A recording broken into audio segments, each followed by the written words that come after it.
En marzo de 2011, el cuerpo de Laura Carton, de 30 años, fue encontrado en la suite de luna de miel de un hotel de lujo en Miami Beach, Florida. La investigación reveló la impactante doble vida de su esposo, el agente del FBI David Carton, y los oscuros secretos que había estado ocultando. En octubre de 2010, un investigador privado descubrió una red de engaños que finalmente conduciría a 3 asesinatos, una maraña de mentiras y una condena a cadena perpetua para un hombre que había jurado hacer cumplir la ley. Las luces rojas y azules de los coches patrulla iluminaban la entrada del Fontainebleau Miami Beach, reflejándose en los impecables ventanales de cristal. El aire era denso, cargado de humedad, con la brisa del océano transportando una extraña quietud que no pertenecía a ese lugar. El sonido de pasos apresurados resonaba en los pasillos, mientras 2 oficiales uniformados corrían hacia la suite de ático. La 274. Sus radios crepitaban con las actualizaciones de la central. La llamada al 911 había llegado minutos antes. La voz de un hombre, temblorosa, angustiada, casi quebrada, informaba que su esposa había dejado de respirar. El corredor del hotel olía a alfombras recién limpiadas y perfume caro. Pero bajo esa fragancia persistía algo fétido. Al llegar a la puerta, los oficiales sintieron que algo no estaba bien. Estaba entreabierta, y una fina línea roja descendía desde la manija dorada hasta la lujosa alfombra blanca. Uno de los oficiales empujó la puerta. Dentro, el aire era espeso, sofocante, impregnado del inconfundible aroma metálico de la sangre. La suite, que en otro momento habría sido una imagen de elegancia, ahora estaba congelada en el caos. Una lámpara volcada, sus fragmentos esparcidos por el suelo, una botella de champán a medio terminar, descansaba en la mesita de noche con 2 copas intactas a su lado. Las sábanas de la cama estaban enredadas, arrancadas del colchón, empapadas en manchas de un rojo oscuro que comenzaban a secarse en los bordes. Una bata de seda yacía arrugada cerca de la puerta, empapada en sangre. Espera antes de todo, queremos alcanzar los 1000 suscriptores en el canal, y para celebrarlo, vamos a sortear 4 tarjetas de Netflix entre nuestra comunidad de investigadores. ¿Quieres participar? Es más fácil que resolver un caso. Suscríbete al canal, activa la campanita y comenta participo. Pero, espera, hay algo más que debes saber. En un momento de este video, revelaré una pista especial sobre el sorteo. Sigamos. Y entonces la vieron. Laura Carton, 30 años, recién casada, llena de vida hasta hace unas horas. Ahora un cuerpo inerte en el frío suelo de mármol cerca de la entrada del baño. Su cuerpo estaba torcido de manera antinatural. Su piel, antes radiante, ahora amoratada y decolorada. Su rostro hinchado hasta quedar irreconocible, con un ojo casi cerrado por el impacto de repetidos golpes. La sangre se deslizaba lentamente desde la comisura de sus labios, secándose en su boca. El lado de su cráneo estaba hundido con una herida profunda y brutal que dejaba al descubierto el hueso. Un delgado reguero de sangre conducía hasta el baño, donde huellas carmesí se extendían por los azulejos, marcando un intento desesperado de escapar, pero había sido arrastrada de vuelta. Los oficiales intercambiaron miradas, obligándose a mantener la profesionalidad, pero el horror en sus ojos los delataba. Esto no había sido un accidente. Al otro lado de la habitación, David Carton, de 38 años, permanecía de pie, vestido solo con su ropa interior. Sus pies descalzos pisaban el suelo manchado de sangre. Su pecho subía y bajaba rápidamente. Sus manos cubrían su rostro. Sus dedos temblaban.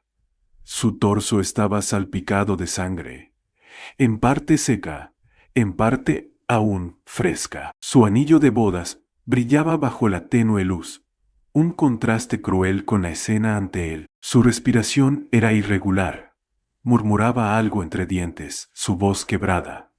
Pero los oficiales no necesitaban escucharlo para entender lo que había sucedido allí. Uno de ellos dio un paso al frente, su mirada fija en los profundos moretones de color púrpura que rodeaban el cuello de Laura. La marca de unos dedos era evidente. La fuerza había sido brutal. Esto no era solo una pelea, había sido un ataque frenético, implacable. La voz del oficial era firme, controlada, pero contenía un matiz frío cuando formuló la pregunta que pondría en marcha el caso. «Díganos qué pasó aquí». David levantó la vista. Sus ojos muy abiertos luchaban por contener las lágrimas, pero ninguna caía. Sus labios se entreabrieron como si buscara las palabras correctas, pero no había palabras. Nunca las habría para lo que había hecho. No existían las palabras adecuadas. En septiembre de 2010, las invitaciones de la boda ya habían sido enviadas, el vestido estaba elegido, el lugar reservado, y en solo unas semanas, Laura Carton caminaría hacia el altar para convertirse en la esposa de David Carton. En la superficie, todo era perfecto. Sus amigos lo admiraban, sus familias aprobaban la relación, y David era el hombre ideal, exitoso, encantador, con un futuro prometedor y un pasado impecable. Pero la noche del 10 de septiembre de 2010, mientras Laura se sentaba en su apartamento tenuemente iluminado, la luz azulada de su portátil proyectando sombras duras en la pared, su mundo entero cambió. El correo era corto, apenas unas líneas, pero se quedaron grabadas en su mente. Alguien se había tomado el tiempo de buscarla, de enviarle aquello. Y lo peor era el archivo adjunto, fotos claras, irrefutables. David con otra mujer, no cualquier mujer, sino alguien familiar. Las manos de Laura temblaron mientras hacía clic en las imágenes, cada una peor que la anterior. Allí estaba él, en una habitación de hotel, abrazando a una mujer de cabello oscuro y ojos penetrantes, los dos entrelazados de una manera que no dejaba lugar a dudas. La marca de tiempo en las imágenes le dijo todo lo que necesitaba saber. Esto no era algo del pasado, no era un error cometido antes de que se conocieran, era reciente. Su corazón latía con fuerza mientras seguía deslizando las fotos, hasta llegar al mensaje final, una advertencia. Él no es quien crees que es. Las noches se volvían más frías en octubre, pero Laura apenas lo notaba. Dormir se había vuelto imposible. La duda se instalaba en su pecho cada vez que cerraba los ojos. Sus días eran una farsa. Sonrisas en la oficina, asentimientos durante los planes de la boda, fingiendo que no se estaba desmoronando por dentro. Su teléfono siempre estaba cerca. Cada vibración la sobresaltaba, el corazón golpeándole las costillas con anticipación. La espera era lo peor. La incertidumbre había abierto una puerta y ahora no podía cerrarla. El 18 de octubre de 2010, la llamada finalmente llegó. El investigador había sido meticuloso. La mujer de las fotos tenía nombre: Sonia Hall, 29 años, camarera en uno de los bares más exclusivos de Washington, D.C. Era el tipo de mujer que atraía miradas, de rasgos afilados, con una presencia que no pasaba desapercibida. Y David se había fijado en ella.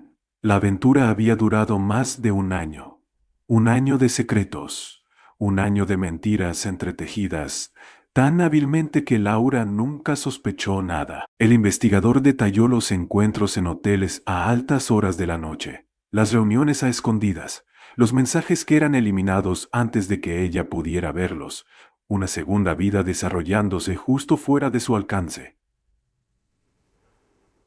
Pero eso no era lo peor.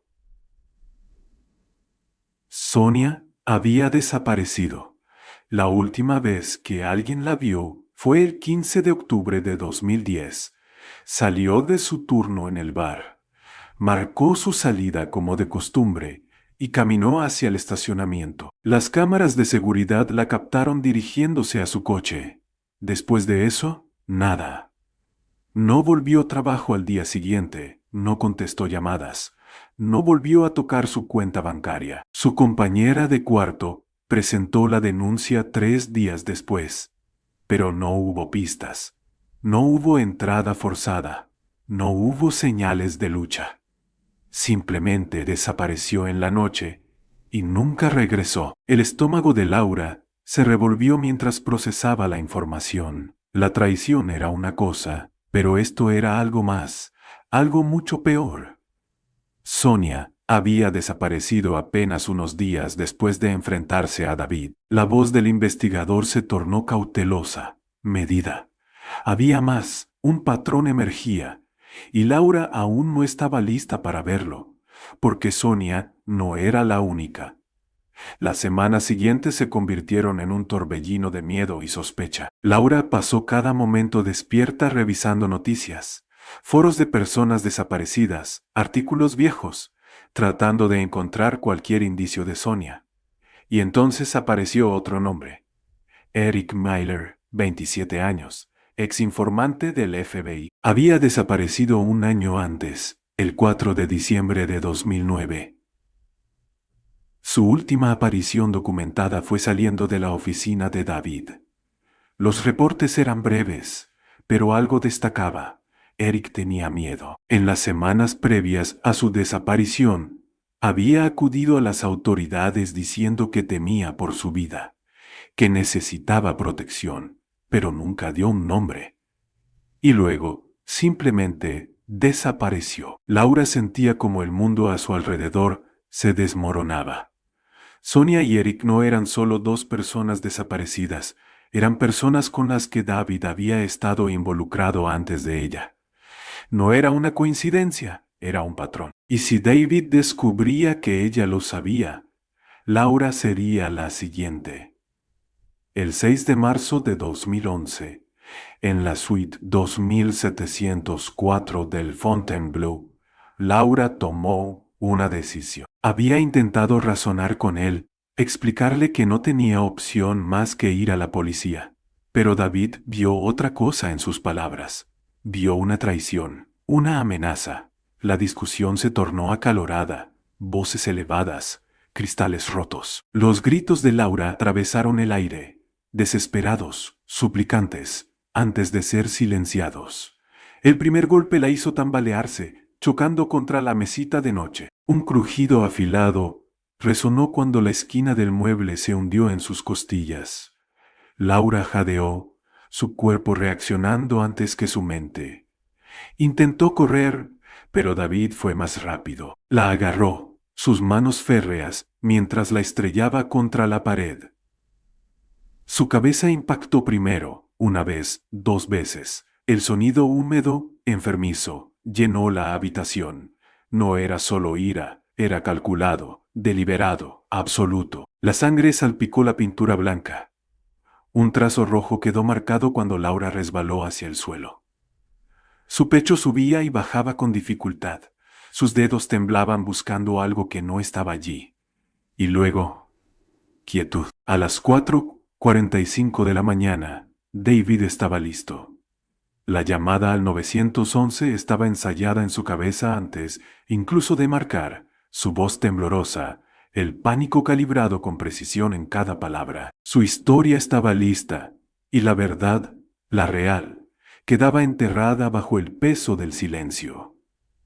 2 años después, el tribunal guardó silencio, mientras el jurado regresaba con su veredicto. David Carton, el agente ejemplar del FBI, el esposo devoto, el defensor de la justicia, había sido despojado de su imagen meticulosamente construida, su fachada desmoronada, reducida a lo que realmente era, un asesino. Sonia Hall, su cuerpo desenterrado bajo el suelo de una cabaña abandonada, las marcas en sus huesos testimonio de la violencia que había sufrido. Eric Miller, Su muerte, que alguna vez fue clasificada como una sobredosis accidental, ahora revelada como un asesinato meticulosamente encubierto. Y Laura, el punto de quiebre.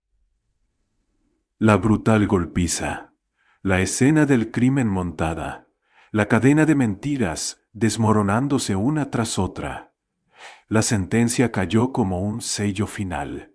Cadena perpetua sin posibilidad de libertad condicional. En febrero de 2014, la celda era pequeña, una cama angosta, un lavabo de metal, una luz parpadeante que proyectaba sombras en las paredes agritadas.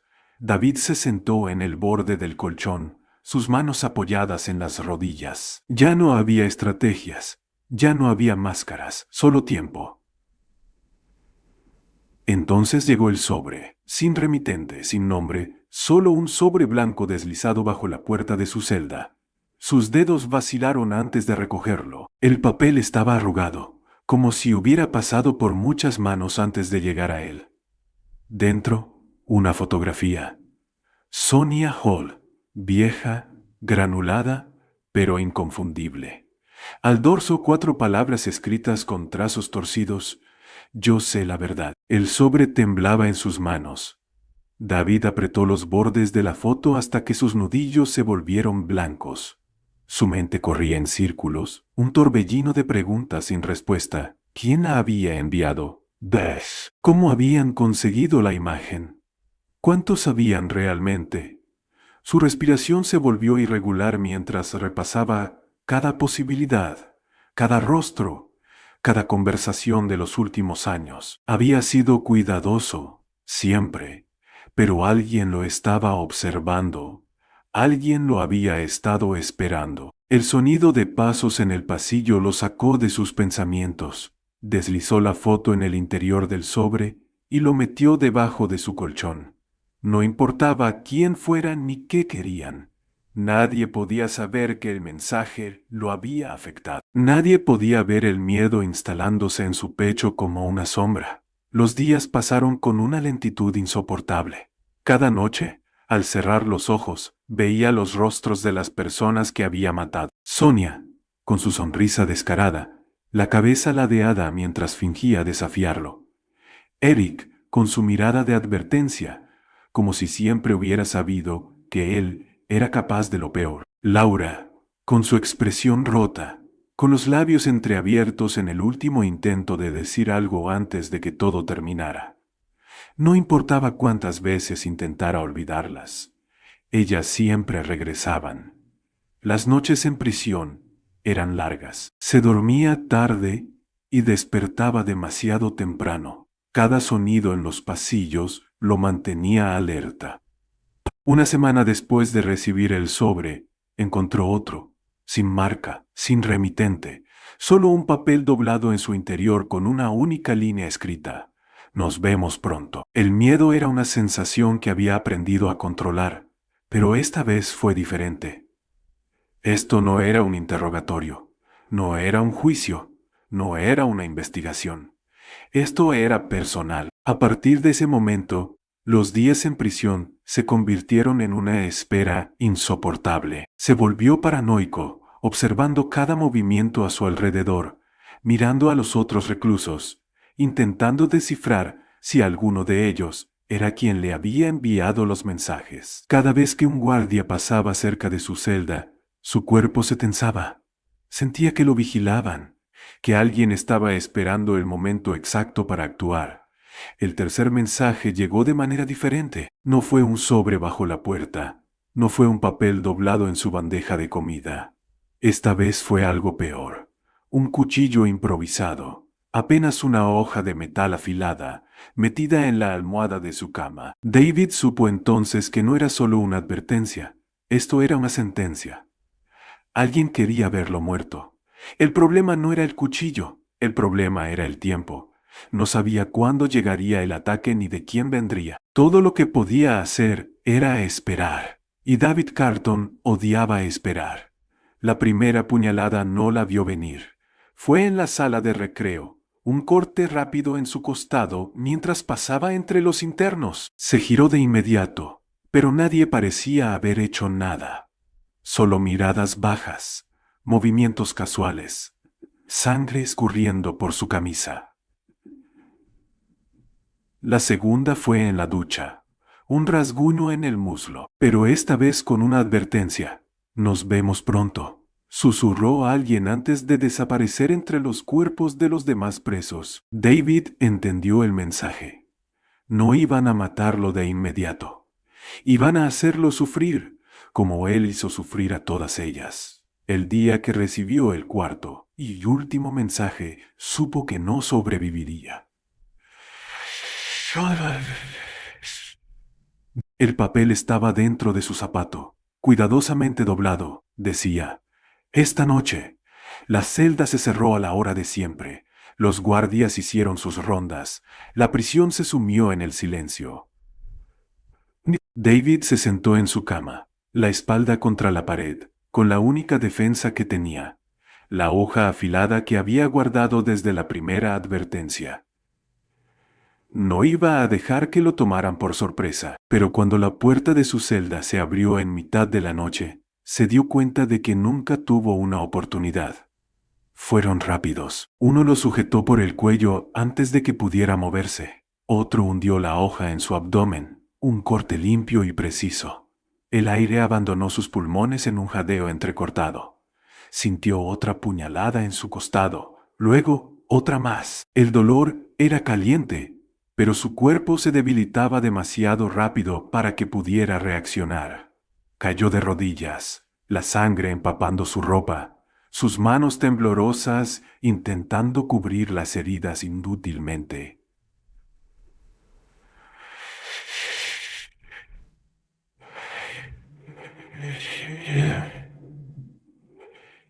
Antes de que todo se oscureciera, alcanzó a ver una silueta agachándose a su lado, una voz, apenas un susurro en su oído, por Laura.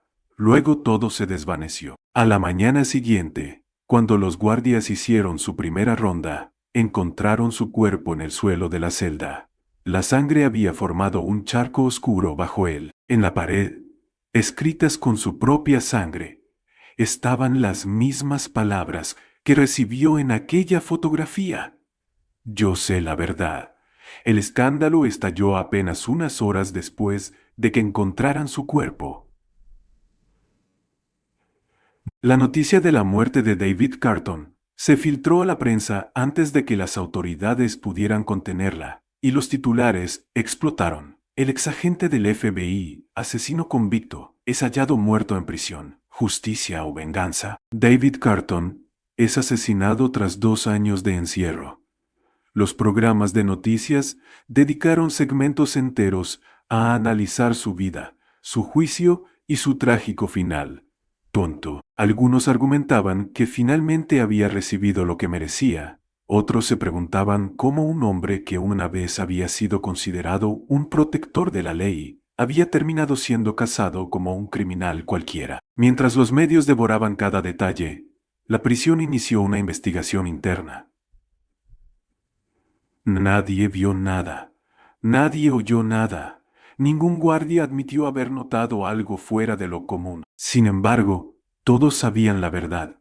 Alguien dentro de esas paredes lo había marcado para morir, y quienquiera que lo hubiera hecho tenía ayuda. El informe forense fue breve: múltiples puñaladas excesiva, pérdida de sangre probable, desangramiento en cuestión de minutos. Pero el detalle que más inquietó a las autoridades fue el mensaje en la pared: «Yo sé la verdad sobre qué». Quien lo había escrito fue David en sus últimos momentos, o alguien más lo hizo para enviar un mensaje fuera de la prisión. La noticia llegó hasta la única persona que había estado esperando este día, con una mezcla de alivio y profundo pesar: Lisa Carton, la hermana de Laura. Lisa Carton, la hermana de Laura. Durante 2 años, había vivido con el peso del asesinato de su hermana, con la imagen de ella tendida en ese suelo de mármol frío, con su sangre manchando las sábanas de una noche que debía haber sido como cualquier otra. Había asistido al juicio, había mirado a David directamente a los ojos cuando se leyó el veredicto, pero nunca había sentido que la justicia realmente se había cumplido. hasta ahora. Se sentó en su cocina con la televisión encendida en silencio, viendo cómo las imágenes del exterior de la prisión desfilaban por la pantalla. Los reporteros hablaban sin parar, especulaban, debatían, pero Lisa no necesitaba escuchar. Lo único que importaba era que David Carton ya no estaba en este mundo. Se inclinó sobre la mesa y abrió su laptop. Un sobre blanco descansaba a su lado. El mismo sobre que había recibido hacía semanas, sin remitente, sin explicación. Dentro había solo una fotografía, la misma que le habían enviado a David en prisión. Una imagen de Sonia Hall sonriendo, ajena a lo que vendría después, y en el reverso las mismas 4 palabras: yo sé la verdad. Lisa dejó la foto sobre la mesa y exhaló lentamente. Por primera vez en años se sintió ligera, como si un peso insoportable se hubiera desvanecido de sus hombros.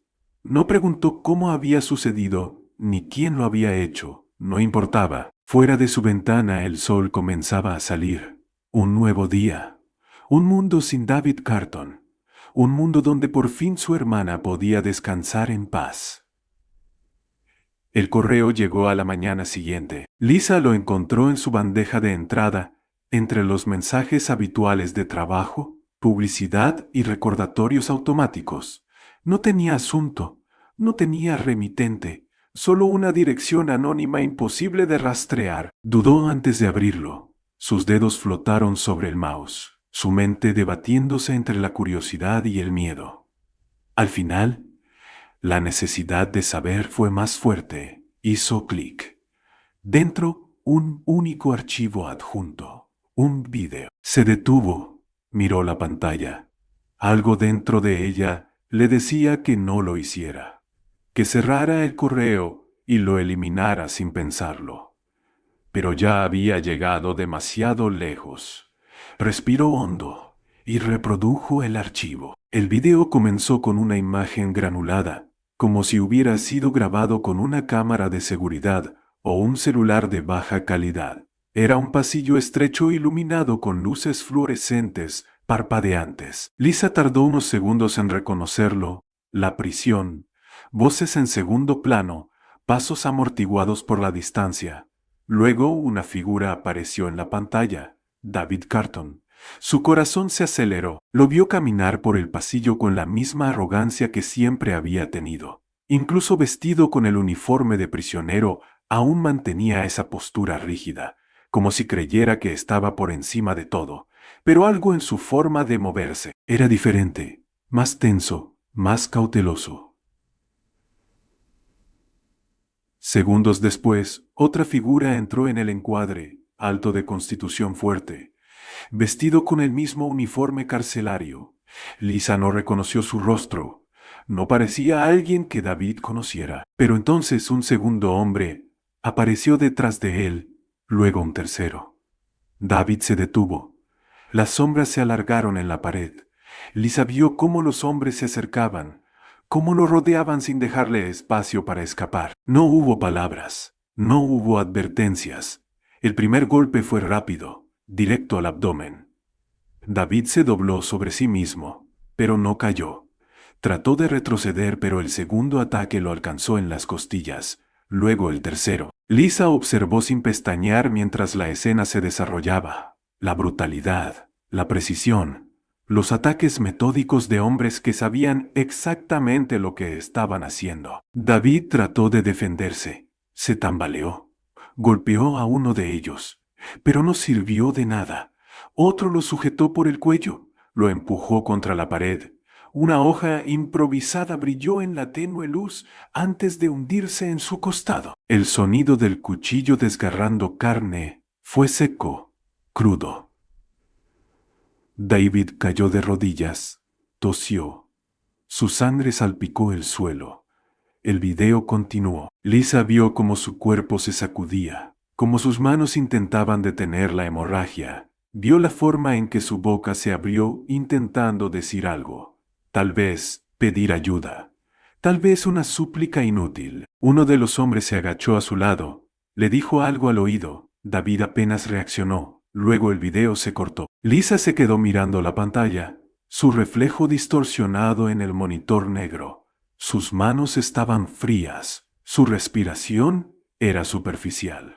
No había esperado verlo, no así. Bajó la mirada y notó que el correo tenía un último mensaje escrito justo debajo del archivo adjunto.